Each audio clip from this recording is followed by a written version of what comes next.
So do you think that individuals have like one learning style? Do you think that they tap into different learning styles depending on the subject or depending on the demand of the information that they need to retain? Yeah, Like, how does that work? 100%. So for example, at the beginning of the year, we do what's called a student profile. And part of the question you ask is like, what type of learner is that student?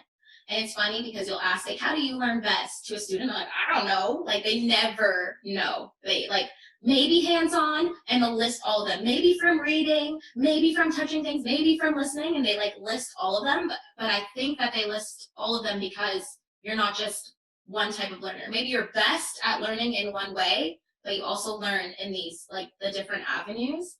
And so they, like you said, depending on the activity is how you learn best. So for example, like I keep using the long division, they learn best from our auditory song and then putting it to practice. Or like if you're Yeah. studying science, they found that like through stories, like if I was storytelling about like a scientist, that they understood that better. Or I find that a lot of learning comes from when you draw parallels to somebody's own life.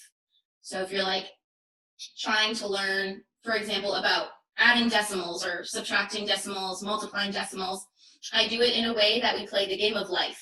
So they go around and they choose, okay, this is a house I want to live in, this is a car I want to have, this is a vacation I want, but then they have to like add it all up, multiply the tax onto it. And because it seems relevant and authentic to their life, they're learning it in a fun way. And I find that when you do it for some, like when you apply your learning to some interests of your student, that's how they learn the best.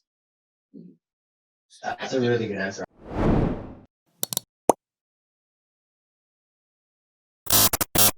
Now go and check out Not Your Normal Perspective.